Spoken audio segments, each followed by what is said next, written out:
अधिकार हामी सबैको सरोकार ठुला साना मानिस र सृष्टि समस्तैको सरोकार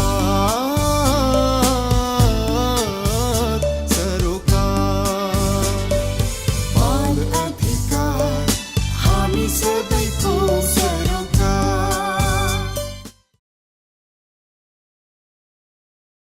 नमस्कार, बाल सरोकारको नयाँ श्रृङ्खलामा यहाँलाई हार्दिक स्वागत अभिवादन छ। बालबालिका तथा बाल अधिकारका विभिन्न क्षेत्रमा क्रियाशील विभिन्न निकाय एवं यसका सरोकारवालाहरूको निम्ति लक्षित गरेर यो कार्यक्रम निर्माण गरिएको हो। कार्यक्रममा हामी मूल रूपमा बाल अधिकारका विविध विषयवस्तुमा सामग्री प्रस्तुत गर्ने गर्दछौँ। हामी सबैको सरोकार। दर्शकवृन्द, आजको श्रृङ्खलामा हामी काठमाडौँमा सम्पन्न भएको बालबालिकाको नेतृत्वमा तयार पारिने संयुक्त राष्ट्रसङ्घ बाल अधिकार महासन्धि पूरक प्रतिवेदन विषयक राष्ट्रिय परामर्श कार्यशालाको रिपोर्ट र लैङ्गिक समानता तथा हिंसा रोकथाममा पुरुष तथा युवाको सहभागिता विषयक सम्पन्न भएको राष्ट्रिय भेलाको अर्को रिपोर्ट प्रस्तुत गर्नेछौँ। तर सुरुमा भने प्रस्तुत छ बाल अधिकार गतिविधि।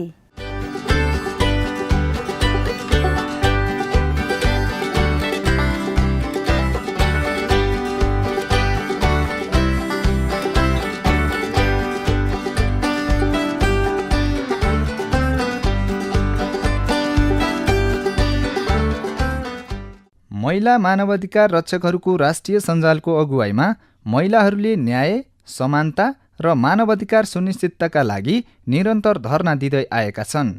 धर्नामा उपस्थित महिलाहरूले देशमा बढ्दो यौन हिंसाको अन्त्य र द्वन्द्वकालमा हिंसा प्रभावित महिलाहरूको मानवाधिकार सुनिश्चितताको माग गर्दै काठमाडौँको नयाँ बानेश्वरमा विभिन्न नाराका साथ प्रदर्शन गरेका थिए। धर्नामा उपस्थित महिलाहरूको निरन्तर दबावको परिणामस्वरूप अहिले लैङ्गिक समानता कायम गर्न तथा लैङ्गिक हिंसा अन्त्य गर्न केही ऐन संशोधन गर्न सरकारले विधेयक तयार गरिएको तर अझै पनि महिलाहरूको अधिकार स्थापित हुन नसकेको साथै द्वन्द्वकालमा भएको यौन हिंसाका घटनाहरूलाई बाहिर ल्याउन छुट्टै संयन्त्र बनाइनुपर्छ भन्ने मागलाई बेवास्ता गरिएको महिला मानवाधिकार रक्षकहरूले बताउनु भएको छ। हाल विभिन्न जिल्लाका महिला मानवाधिकार रक्षकहरूको अगुवाईमा जिल्ला प्रशासन कार्यालय मार्फत प्रधानमन्त्री र शान्ति, न्याय तथा कानुन मन्त्रीलाई ध्यान आकर्षण पत्र पनि बुझाइएको छ।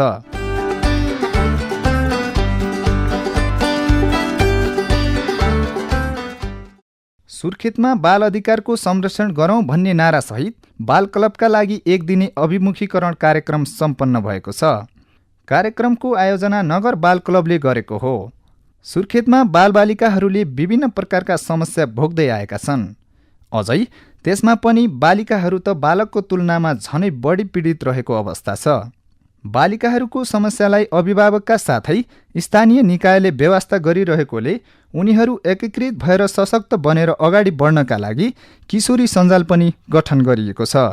किशोरी सञ्जाल गठनका लागि समग्र राष्ट्रिय किशोरी सञ्जालकी अध्यक्ष तुलसी थापाले सहजीकरण गर्नुभएको थियो।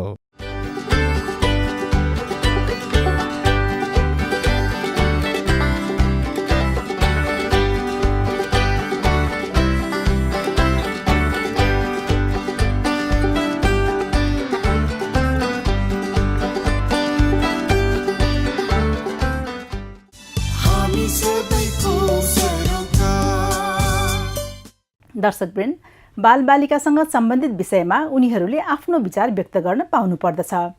बालबालिकाको भावना र विचारको कदर गर्दै उनीहरूको उमेर र परिपक्वता अनुसार त्यसलाई उचित मान्यता पनि दिनुपर्दछ। समाज विकासका विभिन्न चरणहरूमा बालबालिकासँग सम्बन्धित विषयमा उनीहरूलाई सहभागी गराइनु पर्दछ। यसै सन्दर्भमा संयुक्त राष्ट्रसङ्घ बाल अधिकार महासन्धि पूरक प्रतिवेदन विषयक राष्ट्रिय परामर्श कार्यशाला काठमाडौँमा सम्पन्न भएको छ। प्रस्तुत छ एक रिपोर्ट।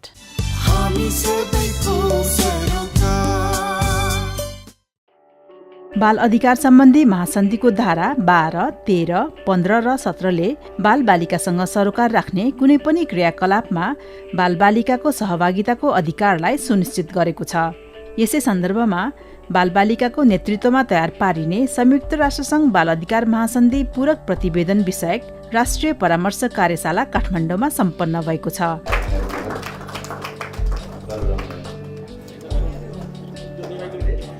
तैपनि यो 3 दिनको कार्यक्रमको आयोजना बाल सहभागितामा कार्यरत संस्थाहरूको साझा समूह कन्सोर्टियम नेपालले गरेको हो।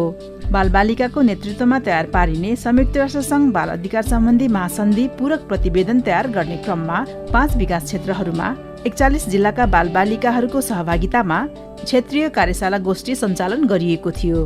सोही अनुसार बालबालिकाहरूले आफ्नो जिल्लामा बालबालिकाहरूबीच विभिन्न कार्यक्रमहरू सञ्चालन गरी विभिन्न माध्यम मार्फत बाल अधिकार सम्बन्धी प्रतिवेदन तयार गरेको छ। जिल्ला भेला तथा छलफल कार्यक्रमबाट विभिन्न माध्यमबाट 37 जिल्लाबाट जम्मा 765 वटा विचारहरू सङ्कलन गरिएका छन्। बालबालिकाको विचार सङ्कलनका लागि प्रयोग भएका माध्यमहरूमा कविता, चित्र, लेख, कथा, संवाद, नाटकहरू रहेका छन् भने सहभागी बालबालिकाहरूमा कमलरी, होटल श्रमिकका साथै अन्य श्रम क्षेत्रका बालबालिकाहरूको सहभागिता रहेको थियो। यसै क्रममा काठमाडौँमा सम्पन्न भएको राष्ट्रिय परामर्श कार्यशालामा 5वटै विकास क्षेत्रका 9 जना बालिका र 10 जना बालकहरू गरी जम्मा 19 जना बालबालिकाहरूको सहभागिता रहेको थियो।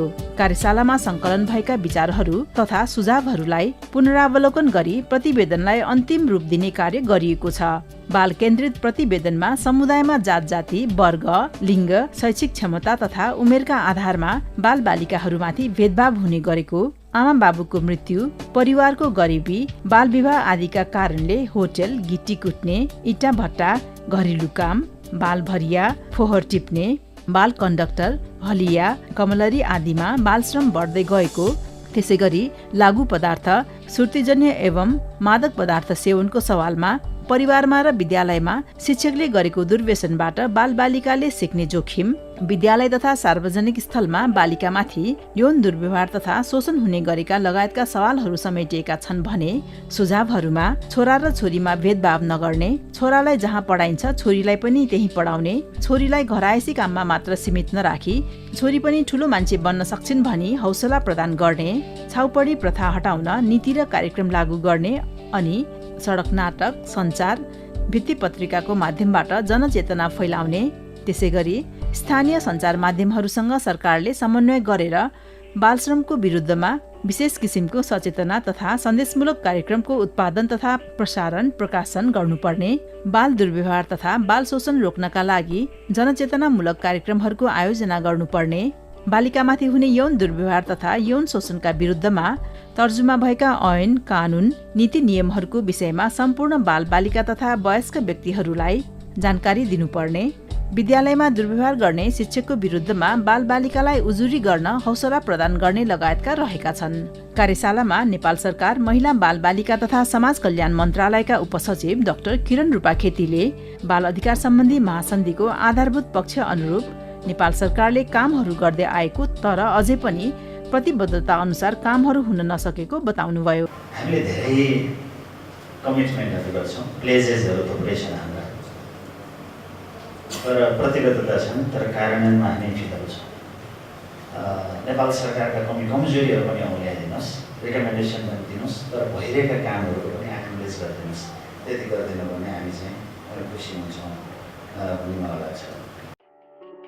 त्यसै गरी राष्ट्रिय परामर्श कार्यशालामा सहभागी हुन पाउँदा आफूले धेरै कुराहरू जान्ने तथा भन्ने अवसर प्राप्त भएको र बालबालिकाहरूले राखेका कुराहरू जस्ताको त्यस्तै संयुक्त राष्ट्रसङ्घमा पुग्ने अपेक्षा समेत गरेको बताउनु हुँदै कार्यक्रममा सहभागी बाल प्रतिनिधि सुस्मिता चौलागाई। बाल अधिकार सम्बन्धीको जुन कुराहरू उठ्छ यहाँनिर हाम्रा आवाजहरू जस्ताको त्यस्तै यहाँहरू वयस्कहरूले सुनेर माथि संयुक्त राष्ट्रमा पुर्याउने हजुरहरूले काम गर्नुहुन्छ भन्ने पूर्ण आशा राखेको छु। हामीले जस्तो भन्छौँ बाल अधिकारको बारेमा के भइरहेछ अनि कस्तो कस्तो गरिरहेछौँ भन्ने कुरा जुन हामीले नेगेटिभ भनौँ या पोजिटिभ कुराहरू गर्छौँ त्यो कुराहरू जस्ताको त्यस्तै यहाँहरूले माथिसम्म पुर्याइदिनुहुन्छ भने पूर्ण अपेक्षा राख्दछु।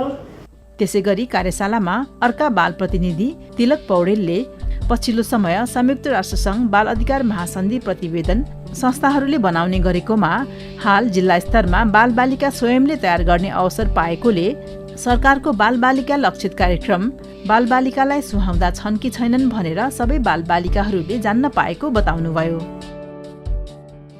अब चाहिँ वयस्कले होइन बालबालिकाले जस्तो उनीहरूले देखेका समस्या उनीहरूको आवाजलाई चाहिँ वयस्कले एउटा रेडियोको फ्रिक्वेन्सीको रूपमा काम गर्नुपर्छ भन्ने मान्यताका साथ सुरु भएको यस कार्यशाला बैठकमा म लगायत हामी विभिन्न क्षेत्रबाट आएका बालबालिकाहरूले आफ्नो क्षेत्रमा भएका बालबालिका सम्बन्धी के नेपाल सरकारले ल्याएका सबै कार्यक्रम राम्रा नराम्रा के कस्ता छन् त्यसमा चाहिँ व्यापक रूपमा छलफल भएर एउटा प्रतिवेदन तयार हुनेछ, छाया प्रतिवेदन। त्यसैगरी बालबालिकाको स्थितिबारे बताउनु हुँदै मकवानपुर जिल्लाका बाल प्रतिनिधि नवीन न्यौपाने, हामी चाहिँ महिनामा एकचोटि जहिले पनि बालबालिकाहरू होटेल ग्यारेजमा अब बालबालिकाहरू काम गरिरहेको क्षेत्रमा जाने गरेको छौँ।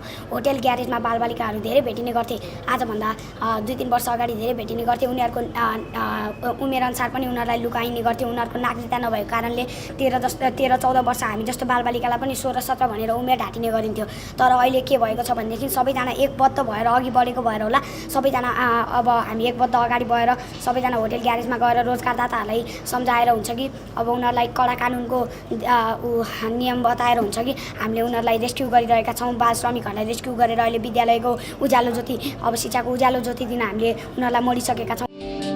कार्यशालामा शिक्षा विभागकी उपनिर्देशक दुर्गा कणेलले अझै पनि धेरै बालबालिकाहरू विद्यालय बाहिर रहेका र त्यसमा पनि अपाङ्गता भएका बालबालिकाहरू धेरै भएकाले उनीहरूलाई विशेष किसिमको कार्यक्रम ल्याउनु पर्ने र यसको लागि अन्तर्मन्त्रालय समन्वयको आवश्यक भएको बताउनुभयो।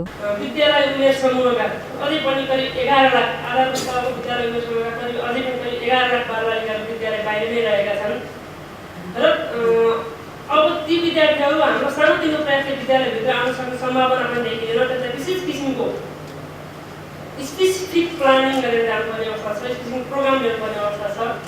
यसै गरी त्यस्ता बालबालिकामध्ये पनि विशेष गरी सबैभन्दा बढी अपाङ्गता भएका बालबालिकाहरूको सङ्ख्या बढी देखाएको छ अहिलेको तथ्याङ्कले।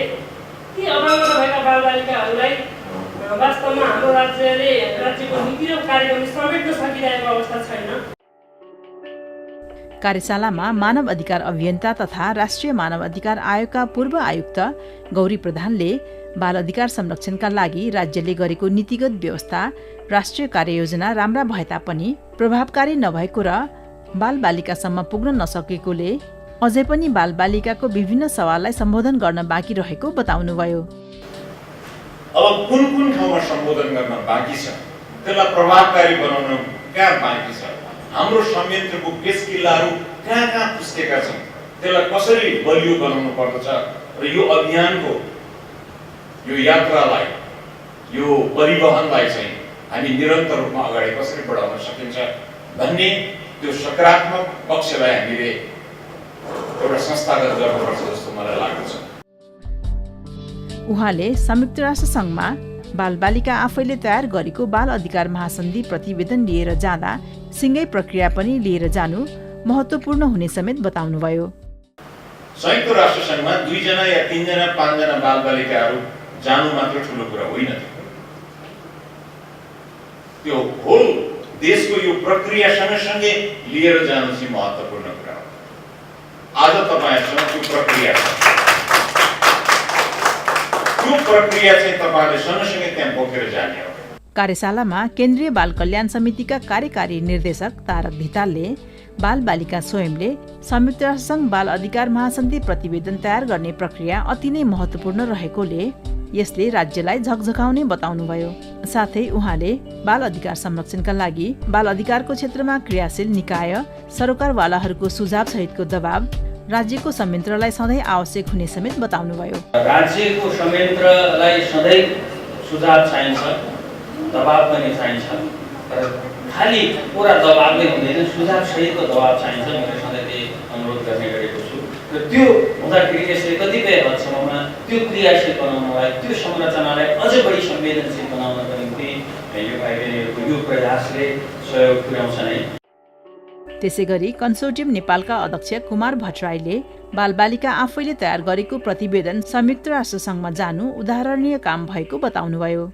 बालबालिकाहरूसँग विभिन्न चाहिँ विधिहरूको प्रयोग गरेर उहाँहरूको सल्लाह सुझाव दिने काम हुन्थ्यो, तर यसपालिको विशेष काम भनेको चाहिँ हामी बालबालिकाहरूले नै लेख्नुभएका कुराहरू, बालबालिकाहरूले नै अभिव्यक्त गर्नुभएका कुराहरूलाई हामी त्यसलाई त्यो रिपोर्टको फर्मेटमा अहिले निनाले जे कुराहरू हामीलाई सुनाउनु हो उहाँले त्यसलाई सहजीकरण गर्दै हुनुहुन्छ, त्यो टिमले सहजीकरण गर्दैछ। संयुक्त राष्ट्रसङ्घ बाल अधिकार महासन्धि प्रतिवेदनमा बालबालिकाहरूले समेटेका अन्य सवालहरूमा बालबालिकाको बेचबिखन तथा ओसार पसारमा कडा निगरानी गर्ने, त्यसै गरी बालबालिकाको विचार तथा भावनाको कदर गर्न बालबालिकासँग सम्बन्धित हरेक क्षेत्रमा बालबालिकाको अर्थपूर्ण सहभागिता गराउने, संविधान बनाउँदा बालबालिकाको विचार समावेश गर्ने, सडकमा आश्रित बालबालिकाको उद्धार, पारिवारिक पुनर्मिलन तथा सामाजिक पुनर्स्थापना गर्नुपर्ने लगायतका रहेका छन्।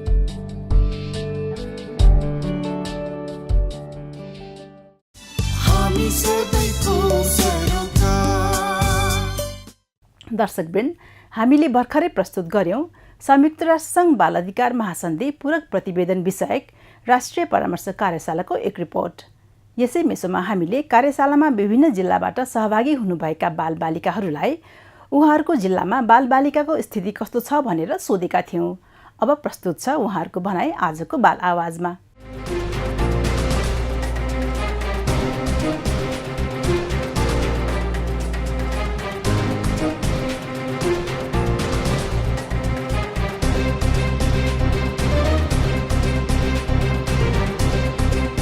सुदूरपश्चिमका 9वटा जिल्लाको समस्याहरूलाई निम्न रहेका छन्।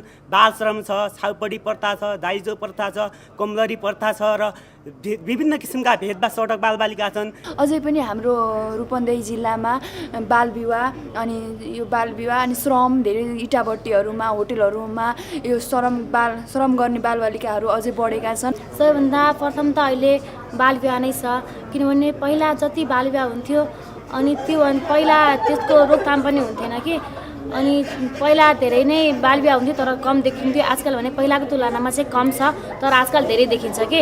बाल श्रम गराउँदा पनि उनीहरूको शरीरले जोखिमपूर्ण काम गर्न नसक्ने त्यस्तो काम गराइँदैन। अब उनीहरूले सक्ने काम होइन, उनीहरूको मजदुरी हुन्छ। अब जस्तै घरमा बाउआमाले अब कसैको बाउआमा बितेको हुनसक्छ, कसैले पढ्न नपाएको हुनसक्छ, हो त्यस्तोलाई चाहिँ घरमा लगेर उहाँहरूले चाहिँ भन्नुहुन्छ। कमलरी छ, बाल श्रम शोषण, जस्तै कमलरीहरू भनेको तिनीहरू अर्काको घरमा तिनीहरूको जुन घरको स्थिति कमजोर छ तिनीहरूको आमा बुवाले हाम्रो छोरी त्यहाँ जान्छ, पढ्छ, लेख्छ अनि त्यसको अलिकति काम गर्छ भनेर पठाउँछन्। तर त्यो घरमा गएर त्यो छोरीको हालत जुन तिनीहरूको जुन मालिक हुन्छ साहु, त्यसले तिनीहरूलाई धेरै दुःख दिएको हुन्छ।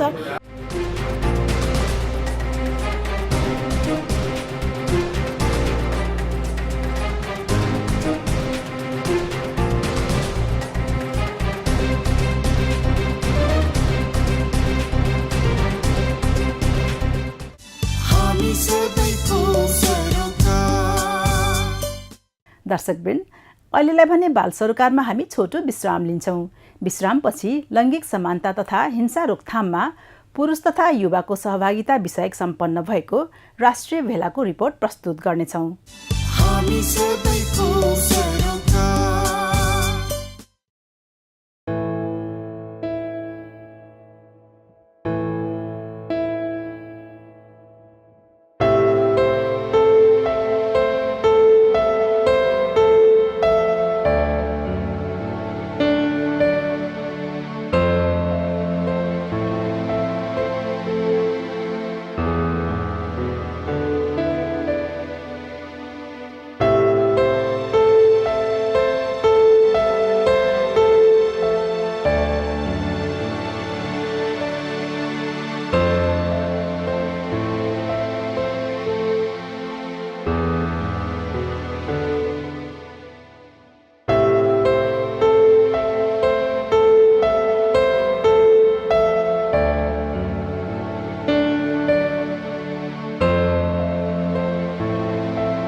विवाह भनेको बालिग भएपछि गर्नुपर्छ।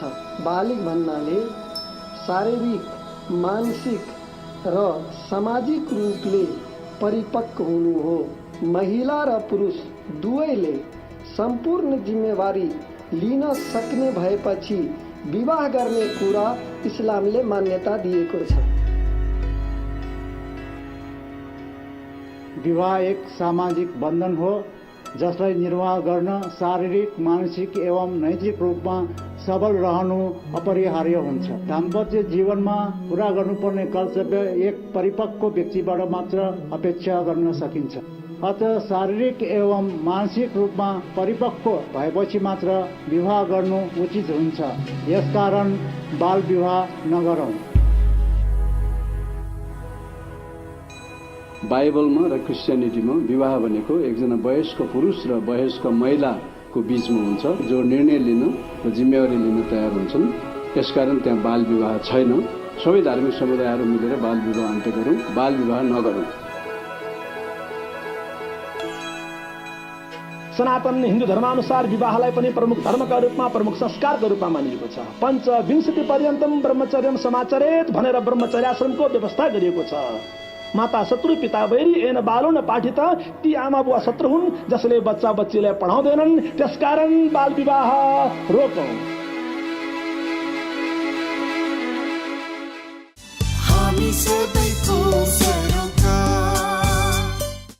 विश्रामपछि यहाँलाई पुनः स्वागत छ। दर्शकवृन्द, मानव अधिकारको विश्वव्यापी घोषणा पत्र 1948 को धारा 2 ले लिङ्गका आधारमा कसैमा भेदभाव गरिने छैन भनेको छ। त्यसैगरी महिला विरुद्धका सबै प्रकारका विभेद अन्त्य गर्न बनेको महासन्धि सिडको धारा 2 ले पक्ष राष्ट्रहरूलाई महिला विरुद्ध हुने सबै प्रकारको विभेदको अन्त्यका लागि कानुनी तथा व्यवहारिक प्रावधान तयार पार्ने आदेश दिएको छ। यति हुँदाहुँदै पनि महिला तथा बालिकामाथि हुने हिंसा रोक्न सकिएको छैन। यसै सन्दर्भमा लैङ्गिक समानता तथा हिंसा रोकथाममा पुरुष तथा युवाको सहभागिता विषयक राष्ट्रिय भेला सम्पन्न भएको छ। प्रस्तुत छ एक रिपोर्ट।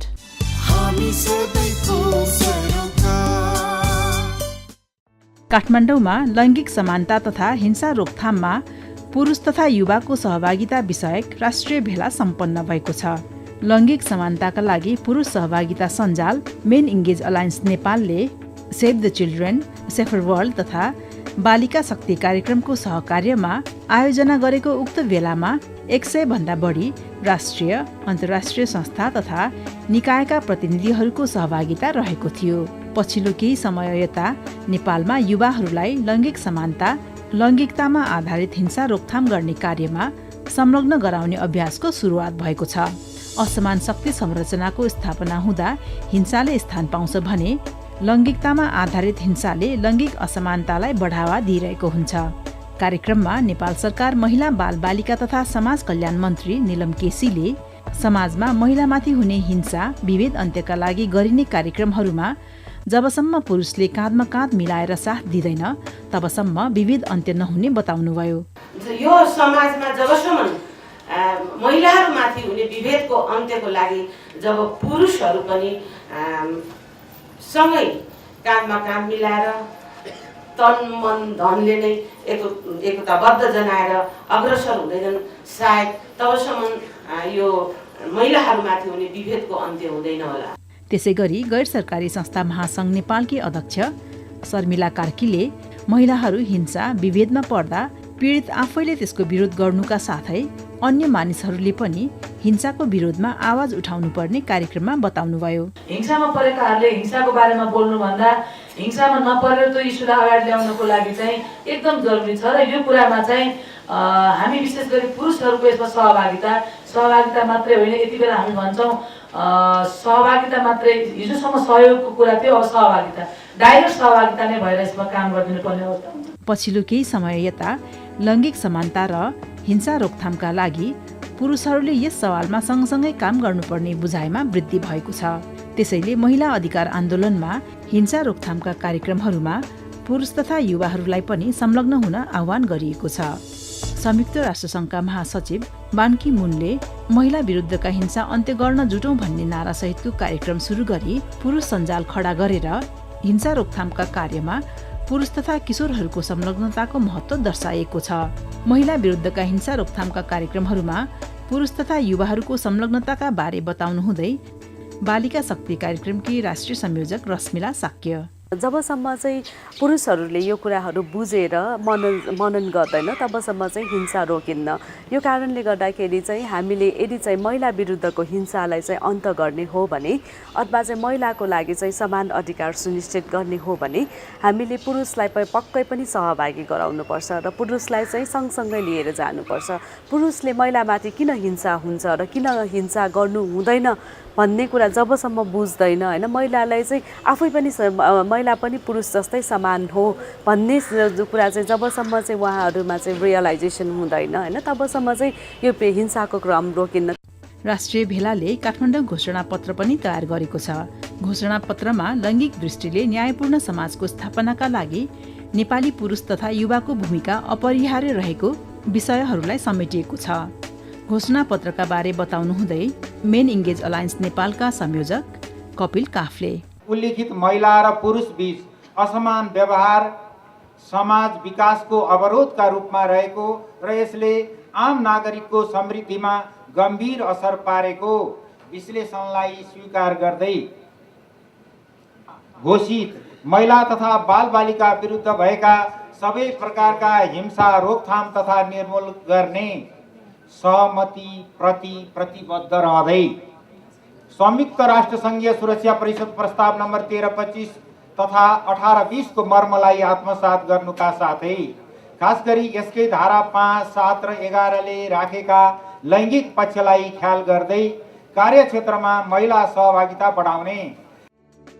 घोषणापत्रमा मूलतः लैङ्गिक हिंसा अन्त्यका लागि व्यक्ति स्वयं, परिवार, सरकारी तथा गैर सरकारी संस्था र धार्मिक संस्थाहरूमा पुरुषहरूलाई सहभागी गराउन रणनीतिक योजना तथा कार्यनिर्देशिका तयार गरी लागू गर्ने र गराउने, त्यसैगरी प्राथमिक तहको शिक्षक नियुक्तिमा अधिकतम महिला शिक्षक र माध्यमिक तहमा कम्तीमा 50% महिला शिक्षक नियुक्ति गराउन आवश्यक रहेको ठहर गर्दै यसका लागि पहल तथा पैरवी गर्ने, विद्यालय शान्ति क्षेत्र कार्यान्वयन ढाँचा निर्देशिका 2068 लाई लैङ्गिक मैत्री हुने गरी सबै विद्यालयमा बाल संरक्षण समिति गठनका साथै क्षमता अभिवृद्धिकरण कार्यान्वयन गराउन पहल गर्ने, त्यसैगरी देशका सबै गाविसमा गाउँ बाल संरक्षण तथा सम्वर्धन उपसमिति र बाल हेल्पलाइन 1098 75 जिल्लामा विस्तारित गरी बालिका केन्द्रित संरक्षण क्षमता अभिवृद्धि गर्न पहल गर्ने, यौन तथा प्रजनन स्वास्थ्य, गर्भवती अवस्था र शिशु स्याहार लगायतका विषयमा परामर्श लिन दिनका लागि पुरुष तथा युवाको सहभागिता बढाउने, त्यसैगरी महिला समुदायका सीमान्तकृत, दलित र किशोरीमाथि हुँदै आएका जातीय तथा लैङ्गिक विभेदको अन्त्य गर्न पुरुष तथा युवा परिचालन गर्ने लगायतका विषयहरू समेटिएका छन्।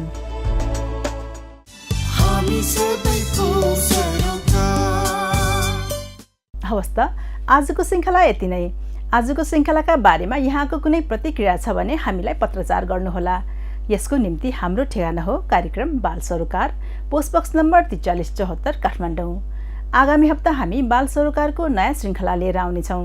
तबसम्मका लागि हामी सबैलाई बिदा दिनुहोस्। नमस्कार।